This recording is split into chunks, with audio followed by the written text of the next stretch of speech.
الخلق كلهم.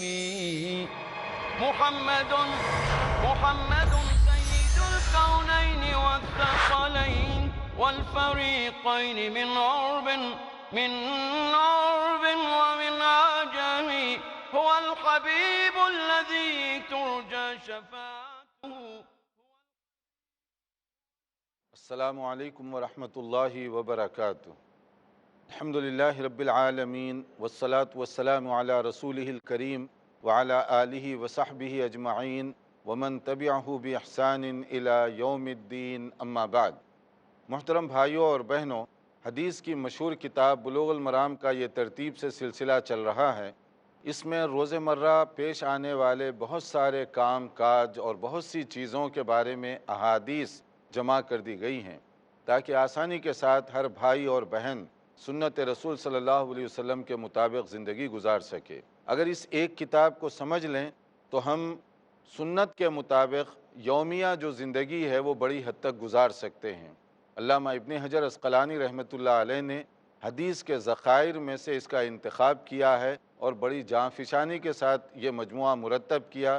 اس کی اہمیت کا اندازہ اس بات سے لگائیے کہ بہت سے دینی مدارس میں یہ داخل نصاب ہے، اور اسی طرح سے بہت سارے لوگ اس پر خصوصی طور پر توجہ بھی دیتے ہیں. اس کے بارے میں شرحیں لکھی گئی ہیں اور اس کی بہت زیادہ تفصیلات بھی لکھی گئی ہیں.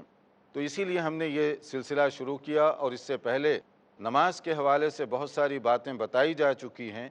اب نماز کے اوقات بھی ذکر کر دیے گئے، لیکن اسی کا ایک اور حصہ کہ کچھ ایسے اوقات ہیں جن میں نماز پڑھنے سے ہمیں منع کر دیا گیا.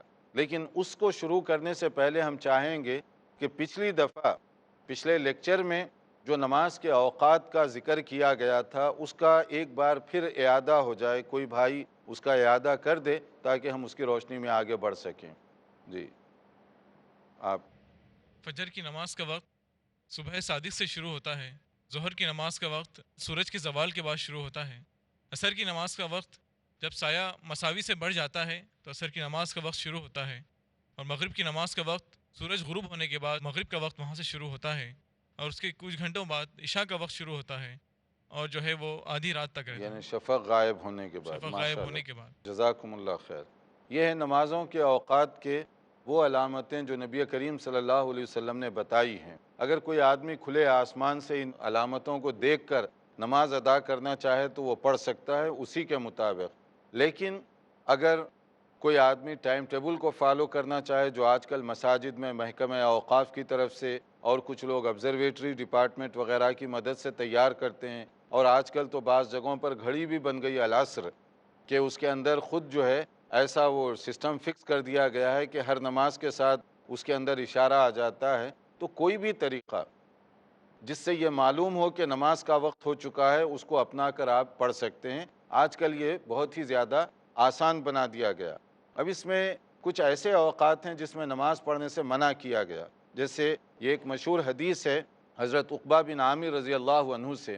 انہوں نے کہا 3 ساعات کان رسول اللہ صلی اللہ علیہ وسلم ینہانا ان نصلی فیہن وان نقبر فیہن موتانا، کہ 3 ایسے اوقات ہیں جن میں نبی کریم صلی اللہ علیہ وسلم نماز پڑھنے اور موتا کی تدفین سے منع فرمایا کرتے تھے. تو نماز پڑھنے سے ان اوقات میں جن میں منع کیا گیا وہ کون ہیں؟ نمبر 1، حین تطلع الشمس بازغۃ حتی ترتفع، جب عین سورج نکلنے کا وقت ہو تو اس وقت نماز نہیں پڑھنی چاہیے جب تک کہ اچھی طرح نکل نہ جائے. یعنی سورج نکل جائے پوری طرح، پھر اس کے بعد آپ نماز پڑھ سکتے ہیں. جیسے سورج عین نکل رہا ہے تو آپ 15-20 منٹ انتظار کر لیں، پھر اس کے بعد آپ نماز پڑھ سکتے ہیں. دوسرا جو ہے وحین یقوم قائم الظہیرۃ حتی تزول الشمس، جب زوال کا وقت ہو اس وقت نماز نہیں پڑھنی چاہیے. یعنی عین ظہر کی ٹائم سے پہلے اس وقت نوافل وغیرہ پڑھنے سے منع کیا گیا. کب تک؟ جب تک کہ سورج ذرا ڈھل نہ جائے.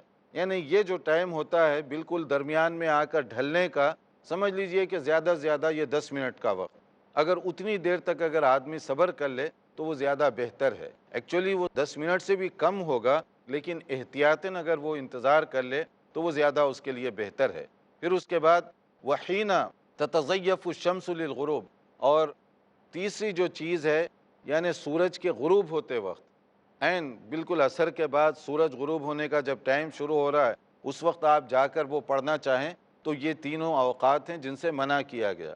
یعنی فجر کے بعد سورج نکلنے تک نماز نہ پڑھیے، پھر زوال آفتاب سے ذرا سا پہلے نہ پڑھیے، پھر عصر کے بعد سے لے کر مغرب تک یعنی غروب آفتاب تک نماز نہ پڑھیے.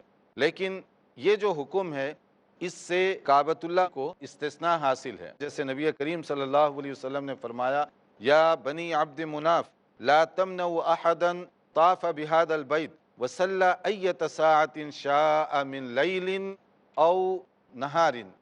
یہ بھی جو حدیث بہت ہی مشہور ہے، ابو داؤد ترمذی وغیرہ کی یہ روایت ہے کہ نبی کریم صلی اللہ علیہ وسلم نے عبد مناف کو خاص طور پر یعنی یہ وہ نگرانی وغیرہ جو کرتے تھے خاص طور پر ان سے کہا کہ کعبۃ اللہ میں جو طواف وغیرہ کرنے کے لیے آئے اس کو کسی بھی مرحلے پہ روکنا جائز نہیں ہے.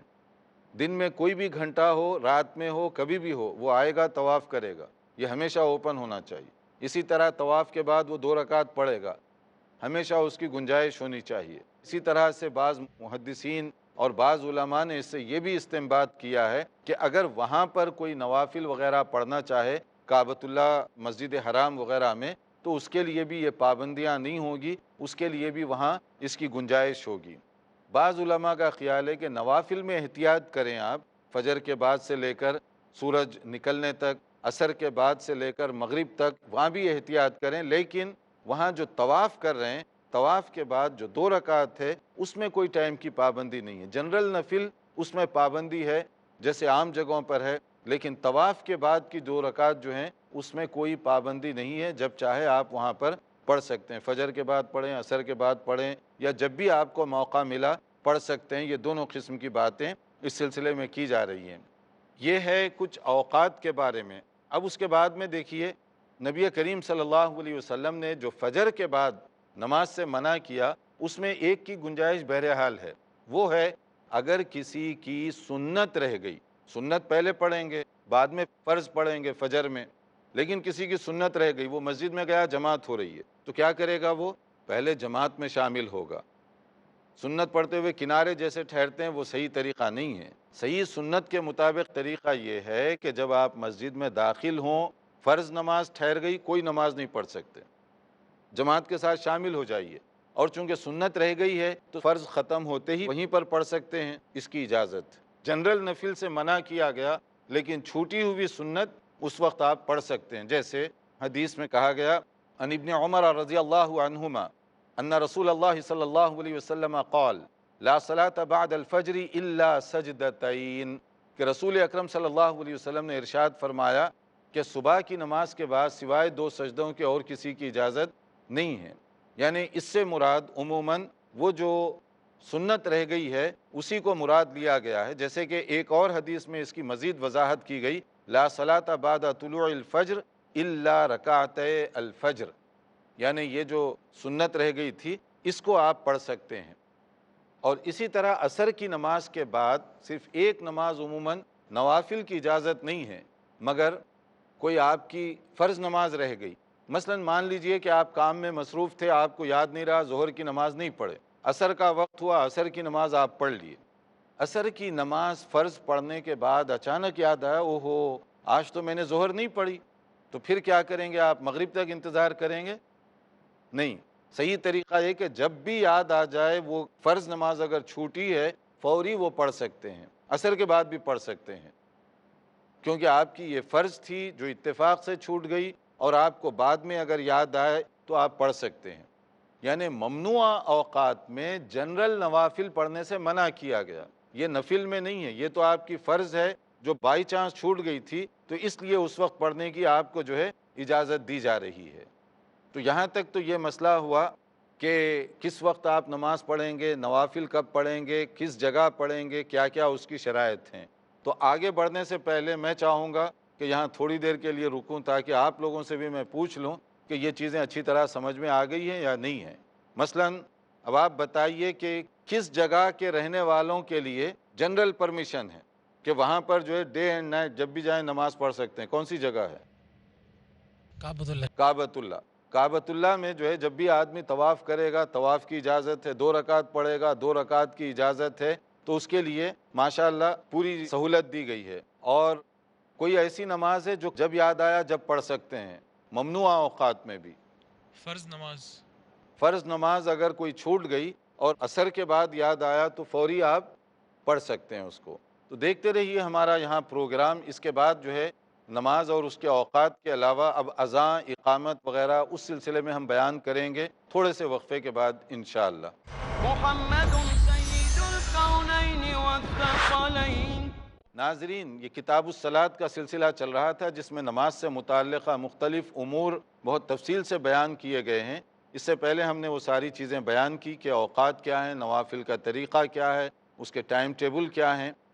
اب اذان اور اقامت کے سلسلے میں، کیونکہ اذان بھی بہت ہی اہم چیز ہے، مسنون ہے، بلکہ شعائر اسلام میں داخل ہے، تو اذان کیسے دی جائے، اس کا بیک گراؤنڈ کیا ہے، اقامت کیسے ہو، اس کا بیک گراؤنڈ کیا ہے۔ تو ایک حدیث جو بہت ہی مشہور حدیث ہے، جو ابو داؤد اور ترمذی وغیرہ میں بہت صحیح سند کے ساتھ وارد ہوئی ہے، اس کا ایک ہسٹوریکل بیک گراؤنڈ بتایا گیا کہ نبی کریم صلی اللہ علیہ وسلم صحابہ کرام کے ساتھ مشورہ فرما رہے تھے کہ لوگوں کو جماعت کے لیے، کانگریگیشن جمع کرنے کا طریقہ کار کیا ہونا چاہیے۔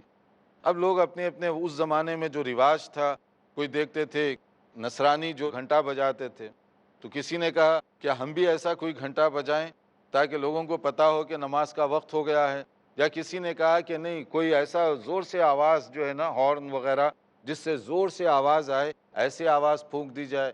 کسی نے مشورہ دیا کہیں آگ اگر جلا دی جائے، لوگ روشنی کو دیکھ کر سمجھ جائیں کہ نماز کا وقت ہو چکا ہے۔ مگر ان میں سے کوئی بھی چیز پرفیکٹ نہیں تھی، بات چیت جاری تھی، مشورہ چل رہا تھا۔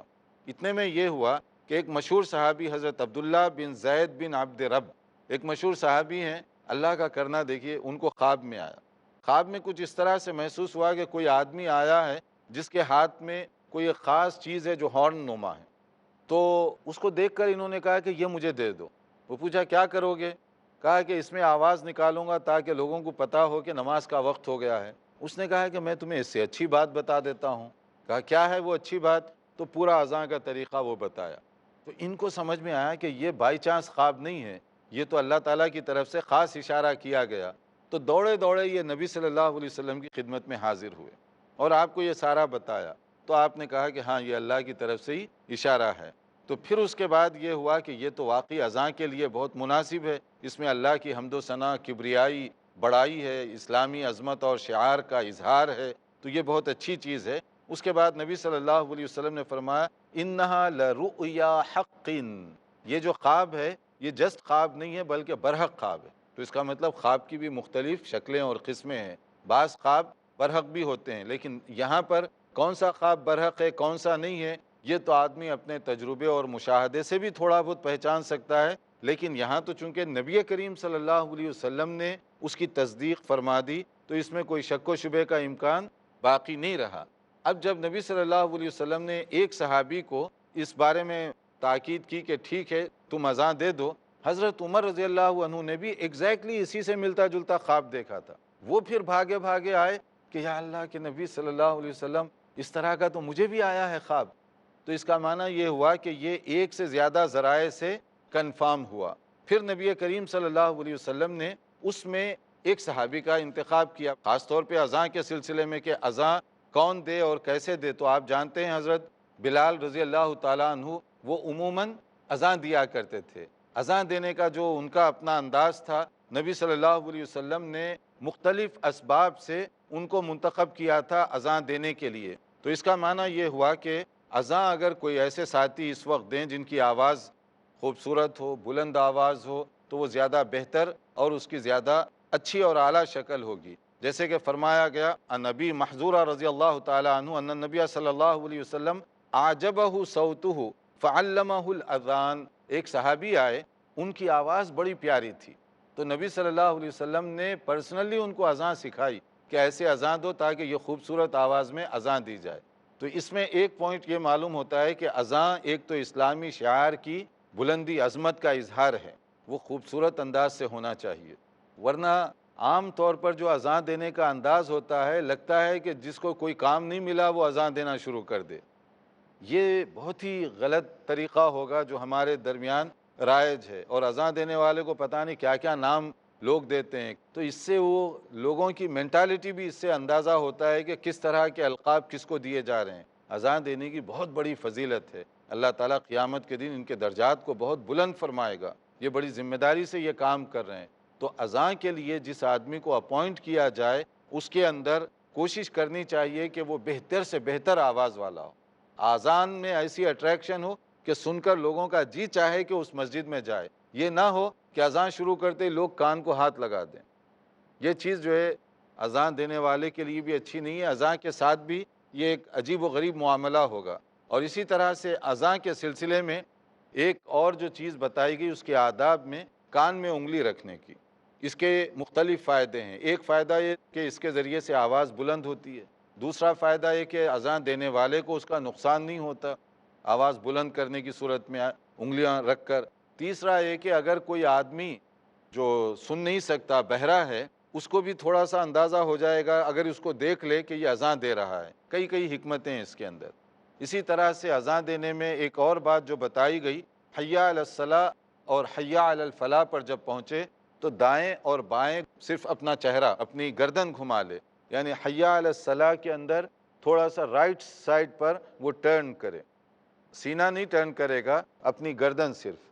اور اسی طرح حی علی الفلاح پر پہنچے گا تو لیفٹ ٹرن کرے گا، وہ اپنی گردن ٹرن کرے گا۔ یہ بھی مسنون طریقہ ہے کیونکہ حضرت بلال رضی اللہ تعالیٰ عنہ جب اذان دیتے تھے تو اسی طرح کا آپ انداز اختیار کیا کرتے تھے۔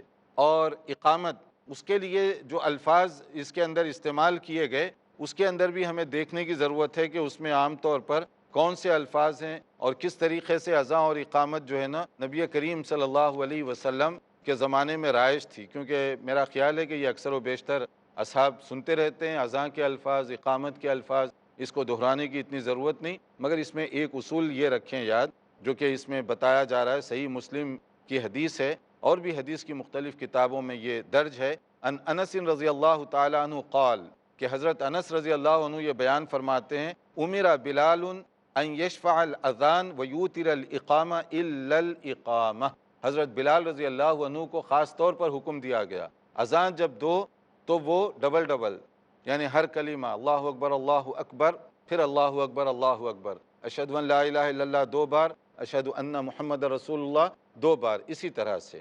اور اقامت اکھیری سنگل کہ ایک مرتبہ اللہ اکبر، اشہد ان لا الہ الا اللہ، اشہد ان محمد رسول اللہ، سوائے قد قامت الصلاۃ کے، قد قامت الصلاۃ یہ 2 مرتبہ ذکر کیا جائے گا۔ یہ ہے اذان کا وہ طریقہ جو عموماً نبی کریم صلی اللہ علیہ وسلم کے زمانے میں رائج تھا اور عموماً صحابہ کرام دیا کرتے تھے۔ اور اس کا جواب کیا دینا چاہیے اس میں بھی یہ بتایا گیا کہ اذا سمعتم النداء فقولوا مثل ما یقول المؤذن، کہ تم جب اذان سنو تو جیسے مؤذن کہہ رہا ہے وہی کہو، سوائے آگے جیسے کہا گیا کہ حی علی الصلاۃ اور حی علی الفلاح پر جب وہ پہنچتا ہے تو وہ تم نہ دہراؤ، باقی سب کلمات ویسے ہی پڑھو۔ حی علی الصلاۃ اور حی علی الفلاح پر جب وہ پہنچے تو تمہیں کیا کہنا چاہیے؟ لا حول ولا قوت الا باللہ، جیسے حدیث میں بتایا گیا۔ پھر اس کے بعد اذان سننے کے بعد جو لوگ ہیں ان کے لیے اذان کی دعا ہے، تو ظاہر ہے کہ میں سمجھتا ہوں کہ سبھی لوگوں کو اذان کی دعا یاد ہوگی۔ تو یہ ہے اذان کے سلسلے میں مختصر سی چیز، اگر کوئی آپ کا سوال ہو تو پہلے اس کو کر لیجئے تاکہ ہم آگے کا پروگرام جاری رکھ سکیں۔ جی آپ پوچھنا چاہتے ہیں؟ شیخ جیسے کہ آپ نے بتایا کہ رسول اللہ صلی اللہ علیہ وسلم کی حدیث ہے کہ فرض نماز کے ہوتے ہوئے دوسری اور کوئی نماز نہیں ہوتی، جی اگر ہم فجر کی 2 رکعت سنت پڑھ رہے ہوں اور اس وقت اگر فجر کی جماعت کھڑی ہو جائے تو کیا ہمیں وہ سنت کمپلیٹ کر لینا چاہیے یا اسے توڑ کر ہم فرض میں شامل ہو جائیں؟ اگر دیکھیے آپ مسجد میں سنت پڑھ رہے ہیں یا گھر میں سنت پڑھ رہے ہیں اور فجر کی نماز ٹھہر گئی تو آپ کو چاہیے کہ وہ سنت کو وہاں توڑ دیں، پھر جا کر فرض میں شامل ہو جائیں، بعد میں پوری سنت پڑھیں۔ جی اور کوئی بات؟ جی آپ اگر ہم سمجھو مکروہ اوقات میں اگر ہم اٹھتے ہیں، تھوڑا لیٹ اٹھتے ہیں، تو کیا فجر کی نماز ادا کی جا سکتی، فرض نماز؟ ہاں دیکھیے جیسے میں نے کہا کہ اگر کوئی آدمی دیر ہو گئی اس کو اور وہ جو ممنوع اوقات ہیں جیسے عصر کے بعد اس کو یاد آیا کہ فجر کی نماز میں نہیں پڑھا تھا تو وہ پڑھ سکتا ہے، اس میں حرج نہیں ہے، کیونکہ سنت نفل وغیرہ یہ جو جنرل نمازیں ہیں اس سے روکا گیا، صرف فرض جو نماز ہے یا کوئی ریزن کی نماز ہے وہ آپ ممنوع اوقات میں بھی پڑھ سکتے ہیں، اس کی اجازت ہے۔ جی شیخ اکثر مساجد میں ہم دیکھتے ہیں کہ ابھی جیسے ہم نے اذان اور اقامت کا طریقہ دیکھا ہے، جی جی لیکن اکثر مساجد میں اقامت بھی بالکل اذان ہی کی طرح اتنے ہی کلمات کی جاتی ہے اقامت، تو کیا وہ درست ہے؟ دیکھیے، زیادہ ہم لوگ یہاں پر گفتگو کر رہے ہیں زیادہ بہتر، افضل اور اعلیٰ جو طریقہ ہے۔ بعض طریقے ایسے ہیں جو اعلیٰ کے مقابلے میں کم تر ہیں، اگر وہ ان کے لیے کوئی قیاسی دلیل ہے یا کوئی ایسی سند ہے حدیث کی جو اس کے مقابلے میں کمزور ہے تو وہ ہو سکتا ہے، لیکن اس سلسلے میں ہماری یہ کوشش ہے ہر مسئلے میں جو سب سے افضل اور اچھی بات ہے اس کا ذکر کیا جائے تاکہ مختصر وقت میں ہم زیادہ چیزوں کو کور کر سکیں۔ ہمارے ہاں عام طور پہ رائج یہ ہوا کہ مسجد میں جو پرانا ایک طریقہ چلا آ رہا ہے اس سے آگے پیچھے ہم جانا نہیں چاہتے، وہ جو کچھ چل رہا ہے اسی کے مطابق ہم کرنا چاہتے ہیں، اسی سے یہ گڑبڑ پیدا ہوتی ہے۔ اگر ہمارے اندر یہ شوق ہو کہ جو سب سے صحیح حدیث ہے اس پر ہم عمل کریں گے تو کبھی بھی یہ دشواری اور کبھی بھی یہ مشکلات پیدا نہیں ہوں گی، اور ہونا یہی چاہیے کہ ہم کوشش کریں کہ جب بھی ہم کوئی بھی کام کریں تو صحیح سنت کے مطابق جو اس میں سب سے زیادہ اور بہتر چیز ہے اسی کے مطابق ہم کریں تو وہ سب سے زیادہ بہتر اور سب سے زیادہ اعلیٰ طریقہ ہوگا۔ ہر مسئلے میں سب سے جو صحیح چیز ہے اس پر عمل کرنے کی ہم کوشش کریں۔ اب اس کے بعد دیکھیے کہ جیسے میں نے کہا کہ یہ جو دعا ہے، دعا عام طور پر تو عموماً آپ لوگوں کو سب کو معلوم ہوگی، لیکن حدیث کے جو الفاظ ہیں اس کو بھی ذہن میں رکھیے انشاءاللہ تعالیٰ۔ تو اس میں جو الفاظ بتائے گئے، قال رسول اللہ صلی اللہ علیہ وسلم من قال حین یسمع النداء، جو اذان سننے کے بعد یہ الفاظ کہے، یہ حدیث کے الفاظ ہیں، اللہم رب هذه الدعوة التامة والصلاة القائمة آت محمدا الوسیلہ والفضیلہ وابعثه مقاما محمودا الذی وعدتہ، یہ ہے اصل۔ اس کے بعد ایک اور اس میں اشہد ان لا الہ الا اللہ جو جنرل دعا ہے، ورنہ اصل اذان کے بعد کی دعا اتنی ہی ہے۔ اب اس میں بہت سارے لوگ اپنی طرف سے کچھ جملے لگا لیے، اپنی طرف سے کچھ، دعا کے طور پہ تو وہ اچھے ہیں مگر عبادت میں اپنی طرف سے کوئی جملے اضافہ نہ کیے جائیں تو وہ زیادہ بہتر، مناسب اور صحیح طریقہ ہوگا۔